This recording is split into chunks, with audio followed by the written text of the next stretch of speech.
All right, what's going on, guys? So in today's video, I'm going to be talking about 5 of the best modifications you could do for your E36 if you're setting it up for drifting.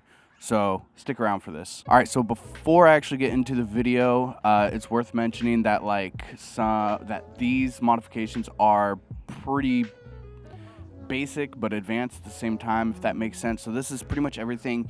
You don't need it.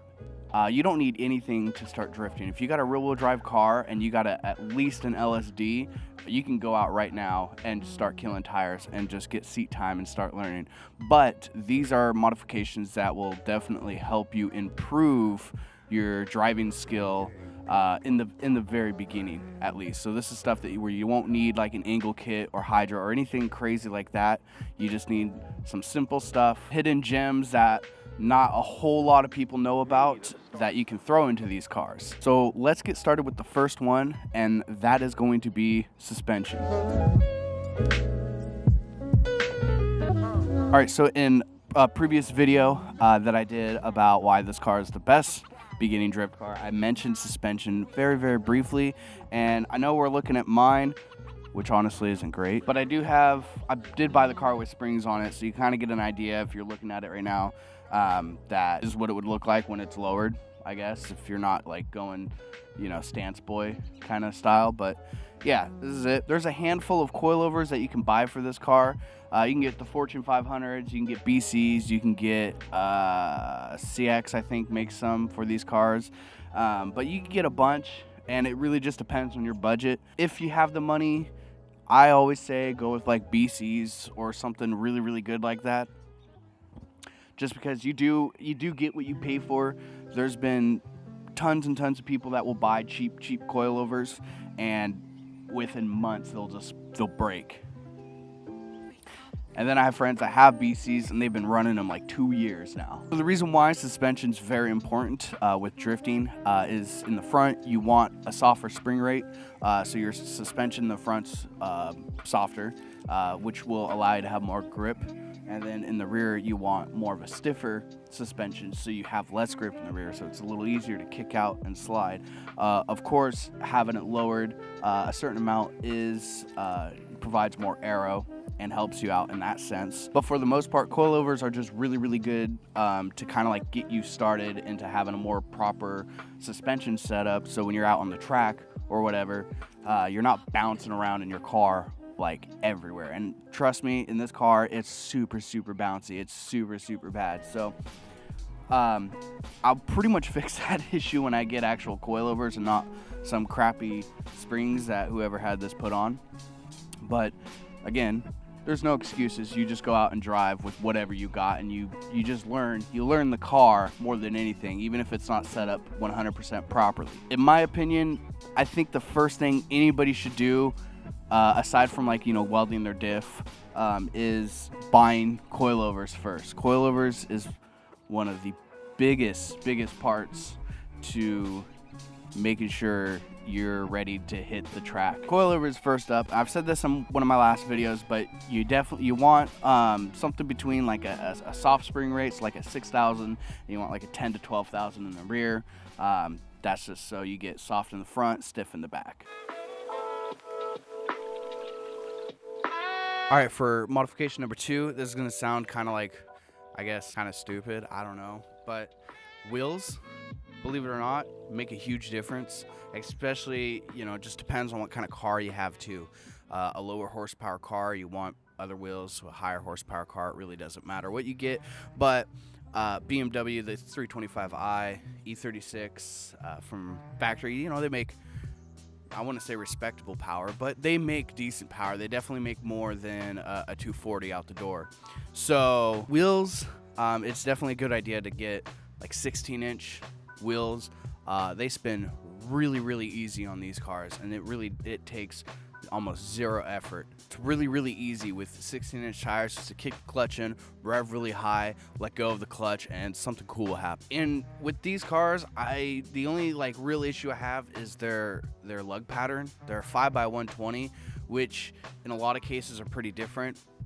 At least more than half the cars I've ever owned before this they were all 5x114s, and that was really easy to go buy wheels because they were everywhere. And with BMW, it's very, very rare to find 5x120 that aren't like OEM BMW wheels, unless you're buying from, you know, an actual like wheel store or something like that, buying new. And in drifting, it really doesn't matter because you're gonna thrash on these wheels. I mean, you will break them. This car, for example, I don't know if you're gonna be able to see it on camera here, but it does have a lot of road rash, I guess. One of the wheels actually broke, so it happens in especially drifting. So for me, it doesn't seem like, you know, ideal to go buy like brand new sets of wheels and stuff. It's better to buy used just because you're gonna beat on them anyways. I'd only buy new wheels if, like, when you drive this on the street, you know, and you want something a little cleaner. And as far as like tires and stuff go, in the front, you just want really, really, really sticky, grippy tires. Again, you want maximum grip, maximum traction in the front, and very, very little in the rear. Currently, I don't have that on my setup right now. However, I'm trying to find which tires I want to go for. I really don't have any good recommendations as far as sticky tires go. Back tires, really anything works really, really well.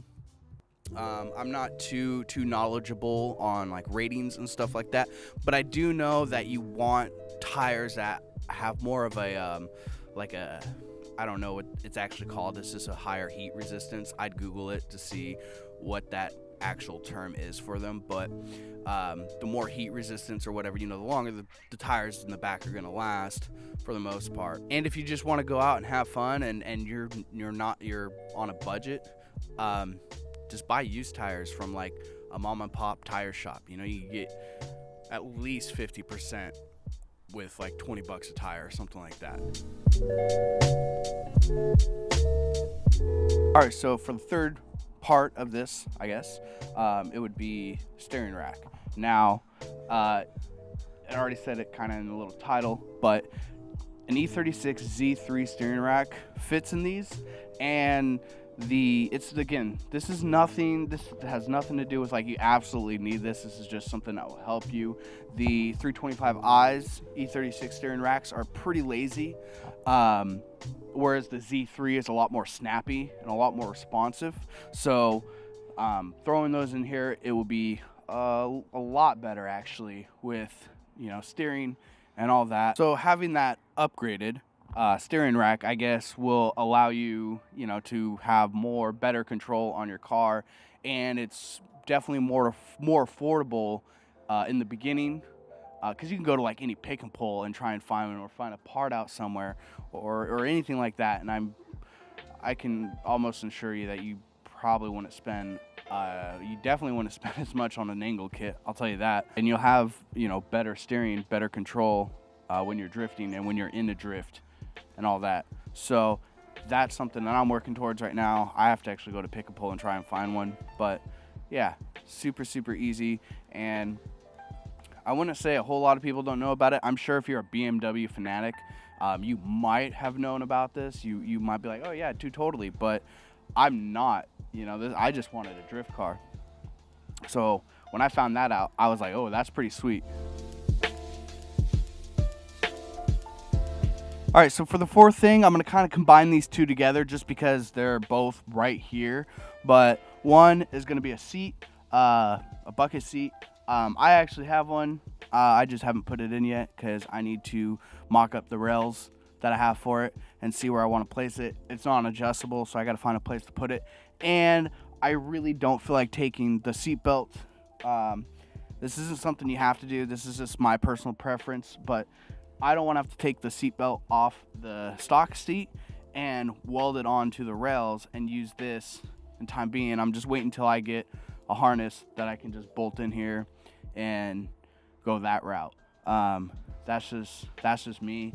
If you're impatient and you want to just throw it in, it's pretty simple. You just take this seat belt off here and the buckle down here off of the seat, the stock seat, and figure out a way to put it on the rails to your bucket seat. But bucket seat will definitely help you in the sense of having you know, more control of your own body, really, because in the stock seat when I went drifting, I had an issue where I was hitting my knee on the door, on the window regulator right here, and for a couple runs it wasn't too bad, but when you're doing it all day, you know, and then you're done, it hurts. And the next day my whole knee right here was just purple, and it was bad. So the bucket seat will help you stay in place, stay where you are. You won't be like being tossed around, all that. And back to the coilovers, having more of a tighter suspension and more, you know, more control in that sense.